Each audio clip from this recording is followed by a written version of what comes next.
Welcome to Why I Quit, a show that covers real people quitting their 9-to-5 jobs in search of something different. Listen to inspiring conversations where we dive deep into the stories of why people quit their jobs, what were the hardest parts, where are they now, and any advice for people following the same path.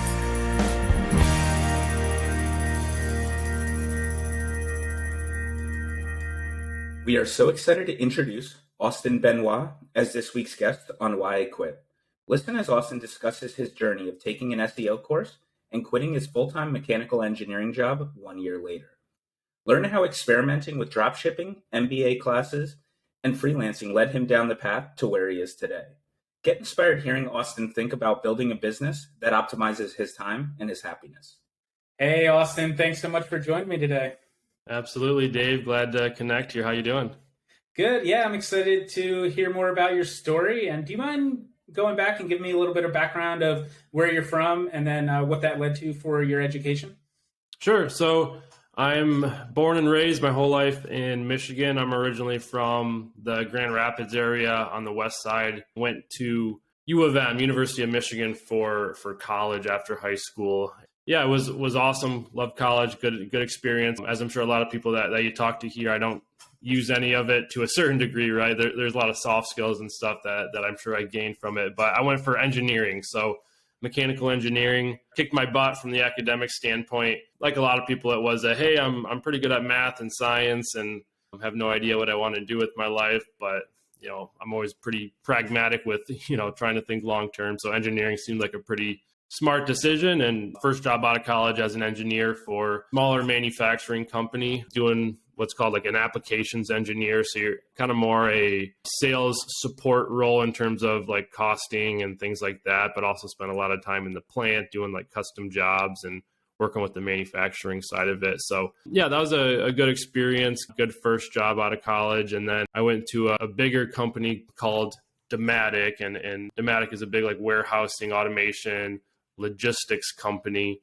It was a pretty, horizontal move, so to speak. It was kind of hey, this company is going to pay me more. It looks like, just a totally different corporate culture in terms of, dress code. I didn't have to wear a shirt and tie to work every day. And all the things when you're, young, you think are really going to make a big difference on your life, a couple more bucks and a couple more vacation days. So it ended up being pretty much a completely horizontal move. I ended up doing pretty much the same thing for a different industry, which again, it was all fine and dandy, but didn't really like a second of it. Not for anyone's fault other than my own, and knowing that I was not made to be, a mechanical engineer. While the world needs good engineers, but they didn't need Austin to be a good engineer. So I kind of learned that pretty quickly on, and was able to jump ship about a year ago. I've been full time running my agency for about a year. Started it more so 2 years ago as a freelancer, on the side, which, was a really good way to go about it. Still have the guarantees of the full-time job, but, plenty of time to build and grow my skills on the side, nights and weekends and stuff. Take a step back and tell me a little bit about your mindset with starting that first job. Were you expecting to have a career in engineering, or were you starting to look for a path out early on? Yeah, I always was, doing at least a good enough job of thinking of a little further than 2 inches in front of me, right? I thought where this could go. It could either go into more like a management position, or sales seemed like a pretty good route for me. I like talking to people. I may be relatively extroverted, at least as engineers go. Maybe not the most extroverted person ever, but I always loved when I got to meet face to face with people, whether it was a client or a vendor or just anyone else on the team. So I actually started my MBA online, and it ended up dropping out. So did about a year. I think I took 4 classes. I really actually liked the subject matter, but for me personally, and this doesn't have to be the case for everybody, but I eventually kind of got to the conclusion I was just doing it to put it on my resume and, check something off the to-do list. I didn't really feel like it was making me a better, just making me a better employee or, more well-rounded. I'm sure it was, and I liked everything I learned, but it was literally paying money just to put something else on my resume and maybe get paid more money. So it just kind of seemed a little off. And again, kind of the way I progressed, it was, pretty clear that it was at least time to quit or at least put it on the back burner, which I don't think I ever will go back. But, once I got more into entrepreneurship and SEO and stuff like that. Tell me about when you first started dabbling on the freelance side, and was there anything in particular that led you down that path?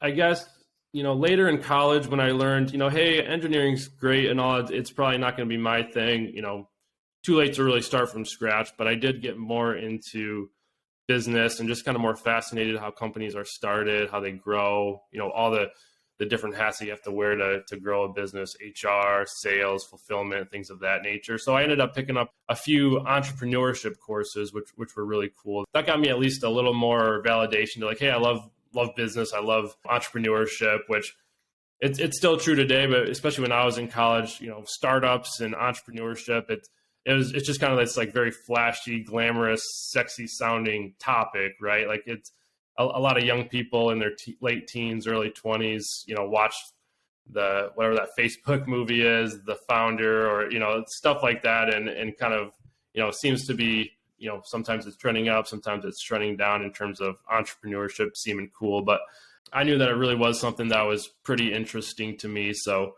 I've always had a little bit of that bug planted in my brain, and I've always tried making money online a lot of different ways. So first started kind of doing some freelance engineering work because I knew I had some of those skills on Upwork, just kind of applying to jobs. I think I got one job from it, made $60. So at least got me one thing to put on the freelance resume. And then eventually a little bit later, I tried Amazon dropshipping. So didn't really take any courses or do any formal education on it. Just kind of, watched a couple of free YouTube videos and said, I'm going to sign up for a Amazon seller account just to learn by doing. And so put, a little bit of money into creating a product. I sourced some stuff from Alibaba and, assembled these little kits. It's like a bike safety kit. So I got the little lights that you wrap around the post and they flash, little handlebar rear view mirrors that you can screw on. And then there was I think it was a neon vest that I folded up, and I got these custom mailers that had a nice little bike logo on it, and shipped all those to an Amazon warehouse, and was I'm just going to see what happens. And then I didn't really market them at all. I just kind of let them sit there. And again, I was just dinking around, not really knowing what I was doing. I sold 3 of them. I sold one to my dad so he could give me a 5-star review. And then 2 actually got sold legitimately from, I have no idea how they found it. I don't know if Amazon boosted a new product or something like that, but there was no Amazon SEO. I didn't put any ads towards it. I think I had 50 of them, and I eventually just told Amazon to throw them all out because I didn't want to pay the $3 a month storage fee on them after 6 months of not doing anything with it. So that was just another kind of fun thing I did. And again, it was more so just for my own learning and interest. And then I eventually stumbled on some SEO courses and some kind of lead generation courses. So that's really what got me my first start. But again, it was more born out of curiosity of how do people make money online. Wasn't really something I knew anything about. So, a lot of Googling, a lot of reading blog posts, watching random YouTube videos, and one rabbit hole led to another that eventually got me on the path I'm on today. And kind of timed up pretty consistently with COVID. So, as terrible as COVID was, it kind of served as a catalyst for me. And again, many people that I'm sure are on your show, that it was a time where we had more time to do stuff if you're, fortunate enough to have your health with you without the driving to work and without, as much stuff to do at the end of the day. I could only watch, so much Breaking Bad. They stopped making seasons of it. So I eventually found some more productive uses of my time. And yeah, I kind of delve into this SEO course. I made a couple of my own websites just to learn, and eventually got kind of back on Upwork, freelancing a bunch. And at that point, I was actually starting to make a little bit of money. So kind of got me on the idea of hey, I really like doing this. It's fun. It's fun to, it's fun to sell to people, get them on as clients, but it's also, I liked learning, doing the work, and was satisfying to get people, ranked higher on Google. So kind of just naturally flowed one into the other, but it wasn't super by purpose, but I guess wasn't super by accident either. Talk to me a little bit about, the moment when you knew that you wanted to quit or you were ready to quit.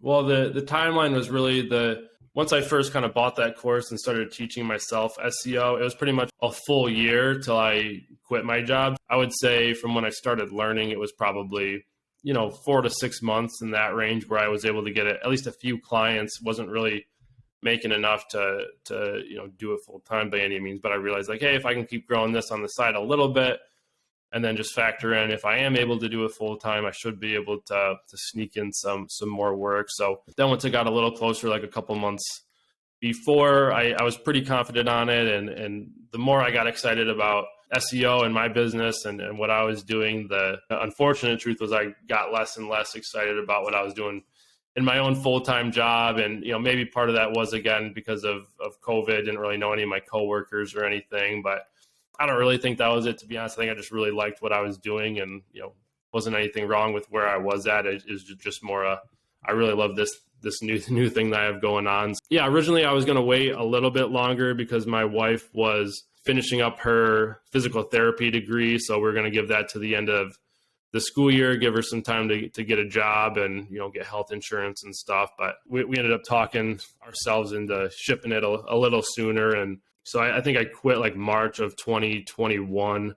So she still had a few more months of school left at that point. We just kind of went for it. And it is kind of funny. We were laughing at it maybe a couple months ago, just looking back at like the financials of the months leading up to making that decision. Like I remember thinking like, oh my gosh, we're doing so well. Like I don't know why I thought this, but I don't remember. I was only netting like a couple grand a month, and it was like, yeah, I think we're good to go. I think this is going to replace our full-time income. It was like, ignorance that led to a good thing. I'm pretty sure, but it was more so I had a shroud of excitement that kind of blurred my sense of reality. But again, it worked out pretty well for me. Talk to me a little bit about, the expectation versus reality of that first year of like starting your own business is something that we talk about a lot. Where you think you can get to in terms of, the money to support yourself, your own salary, growing the business versus, what it's actually like of like running that. So what was that like for you? Sure. I think the biggest thing that there's a lot of like logistical things that don't pan up to your expectations, such as you don't really account for things not going well, at least if you're like an optimistic person like I am, where, I wasn't ever planning to have like calls that are just simply like, hey, I didn't do as good a job as I hoped. The results aren't quite there. Being in an agency, sometimes half the battle is doing the work. The other half of the battle is the account management, client management side of it. So I think that I got burned on that a couple of times, and, that can lead to a little bit of anxiety and stress and staying up late, trying to smooth over bumps. And, again, just when things don't take this linear progression like you think that they're going to, that's probably one thing that was, maybe a surprise to me. But other than that, it was more just like a mindset shift of trying to zoom back out of the day-to-day tasks that had to get done and really think about like, how do I actually build a business in a way that it actually runs itself, so to speak, in terms of like processes, and how do I build a team culture and things I'm definitely still learning and haven't cracked the code on yet by any means. But there's just a lot of things that, on those fronts that pop up that you never really think of, because when you're a freelancer, you're still just doing the work. You're just a different type of employee, right? Instead of employee to a company, you're an employee to 10 clients, and that's always the case to a certain extent. But again, as I try and grow into more of an agency and build a team that's really responsible for driving the results for our clients, that whole side of it is stuff that has been more challenging in some ways, but again, more rewarding as well. Like we got a great team right now, and we have a lot of fun together that, I wouldn't have had if it was just little old me clacking away at my keyboard all day. So yeah, other than that, just been trying to invest more time just in like personal development and, training my brain to think a little differently, because I kind of have learned that not that everything I've been told my whole life is a lie, but there's definitely a lot of things that I've had to kind of beat out of my head in terms of, what's really important. And again, it just helps you kind of zoom back on your life and try and build things in a way that's going to support that. So I kind of see the business as, more a vehicle to get where I want, but kind of like what you said, there's kind of the expectation versus reality. And I'm not a, young guru sitting on a Ferrari and on the beach sipping, some fancy drink right now. I'm definitely just working hard, but knowing that it's at least taken me somewhere that's going to be pretty cool for me and my wife and future family. So how do you think about like the priorities of what you want out of the business and what you want out of your life? Yeah, it's a good question, because it gets really easy to chase your tail on a lot of things, to where there's things that got to get done today, but there's things that are more important to do today to help build that future. So it really is a balancing act, I guess. The more clear, of a vision for yourself you have, the more you can kind of tilt the scale in your favor and mentally justify, building things in a way that's going to support that future. So I think, again, there's client work that has to get done, and I'm trying to get a little better at trusting in my team and, delegating and just empowering them to take good care of things. But it does become hard when there's, again, deadlines and things of that nature. So that's definitely a big thing that's, always on my mind in terms of like trying to think about the future. But I'm trying to get more clarity on, really what do I want my life to look like? People are always saying more time, more freedom, more schedule control. And I definitely want all those things. I want to, have more time. I want to have more money, just like the next guy. At the end of the day, there's a lot more to it too. So I'm trying to figure out, really what's my place in the world? Who can I impact? Who can I help? And again, to be honest, I don't know. I don't have a very articulate answer at this point, but I can say I'm having fun trying to figure it out. So, and I think that's okay, right? I don't really need to know. I don't need to be an expert. I'm not an expert. I'm just trying to swing the bat as much as I can, and only need to hit a home run a couple of times to make something of myself. At least that's what I think. We'll see.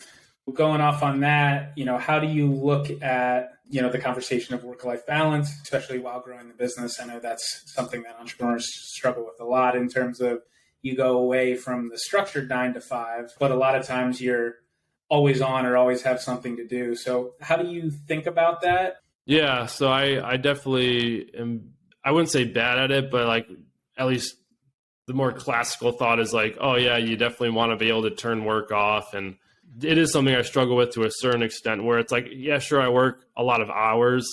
That doesn't really bug me as much as like I'm working on getting better at being present in the moment, especially when I'm not working, whether it's when I'm with, my wife or friends or family, whatever it may be. I think one of the biggest things, and this is just kind of more like a real life example, like a technical thing, is like on my phone, I have my like email and like project management notifications only. On your iPhone now, you can do it where they only give you notifications like once a day, twice a day. You can kind of set the schedule. So that way, so like first thing in the morning after I'm up and I've had time to, let the dog out and get my day started. And at the very end of the day, just so I don't miss anything important that goes up. Other than when I'm actually have my email open, I don't get, pinged every time something comes through, because you can get, 100 emails a day, no problem. So that's one little thing where it's like, I like being able to have my phone connected to my business and be able to, shoot things off on the fly. But even just something as simple as turning off the notifications hasn't changed the amount of emails I get, the amount of requests I get, the amount of, fires that need to get put out. But when I look back a few weeks of doing it, I've actually noticed like, hey, I feel less stressed about this stuff. Just, really just blocking things into chunks of time instead of having it kind of trickle throughout the entire day. There's a lot of people out there who have either recently quit their jobs or thinking about quitting their jobs. You've been through the process recently. What's the best piece of advice or that you've been given or you would give a person that's, in similar shoes?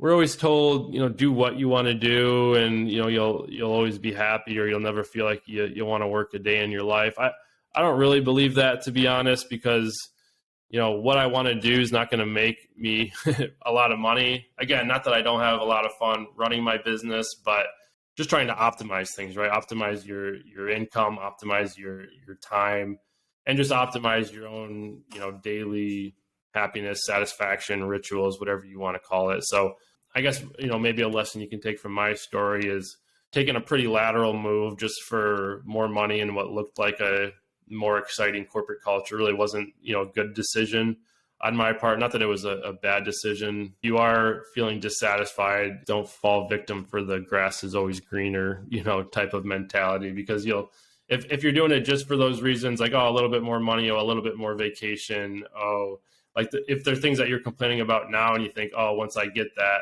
it'll be better. You're just going to end up in the same position. Maybe the complaints will change a little bit, but if that's your mindset, you're probably doing it for the wrong reasons. Better just to learn how to be happy where you're at now. But if you really do know like that, taking a big leap is the right move for you, then definitely do it. It doesn't matter, if you're young, I guess, more pragmatically speaking, you do have more of a risk tolerance. But even if you're in your 40s or 50s or 60s, at the end of the day, what do you got to lose anyways, right? So just do it and don't make it such a big deal. Like it's fine.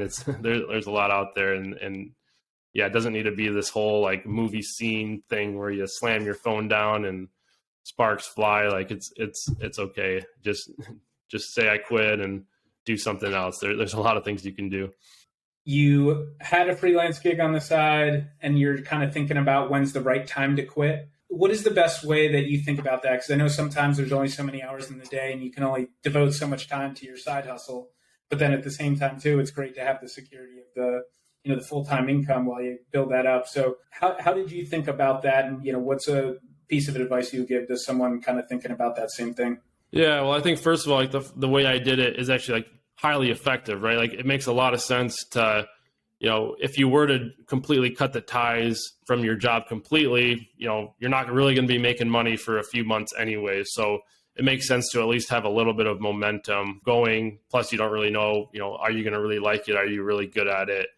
It's just really good to have that. But, again, then the drawback just becomes, time management. So I guess, you do have to make sacrifices. You do have to, maybe spend a little less time going out on the weekends or, going out to eat as much. But I guess for me personally, that stuff really wasn't that big a deal. I mean, not that I shut myself off from the world by any means. You don't have to do that. I guess any type of systems that you can put in place to just set yourself up for success, I think that would be, one tip. Like, don't think you can just willpower your way to being more effective. Like, that's stupid way to think about it. Like, just if for example, if you're having trouble watching too much Netflix, like maybe just unplug your TV so it's like an extra reminder. Just do like little things to trigger your brain and set up your environment for success. If your desk is super messy, maybe just clean it up a little bit. Like just those little wins actually do kind of domino effects. So again, it's not something where you're like, oh, I'm so motivated and passionate that like no matter what happens, I'll get through it. It's like, that's great. But again, more pragmatically speaking, like think about how you can really structure how you wake up, what you do in the morning, really just think where you want to be and kind of work your way back in terms of like tangible things you can actually do. It's like the willpower thing is like, you can't really do anything with willpower other than, take one small action, turn on your computer, type an email, things like that. Especially as you're building your new business, like what are you most excited about over the next 3 to 5 years? It's a good question. I don't really know, to be honest. Again, I'm still working on articulating really what my dream is. I'm just happy to be where I'm at now. But again, I do believe in, not thinking too far in front of your face. So I think for me, what would be good is just finding a way to impact others, whether it's people a part of my team that are satisfied with their work, they're getting paid, things like that, and have a little more flexibility because we're, a fully virtual company.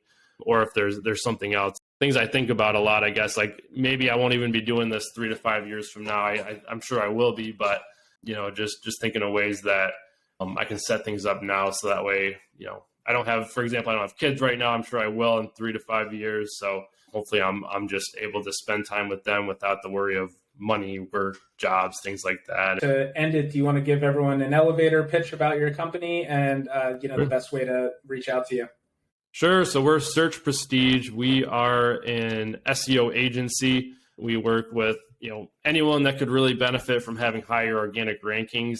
We mostly work with other agencies at this point, helping them grow an additional revenue stream. So if you're like a full service agency or if you do PPC or web design, and if your clients could benefit from SEO, we basically give you the option to have us as your internal SEO team, and you can, tap into an additional revenue stream without having to invest in the overhead. So we're basically trying to help other agency owners like myself, grow more easily, more frictionless, and sleep a little better at night. Thank you for listening. It really means a lot to us. We want to hear from you as we keep growing. Please reach out on whyquit.co if you have any feedback or potential guests. A special thanks to Chris Dole for the music. Please check out his newest album, Here's to You, on Spotify. Thank you, and we will be back next week with another episode.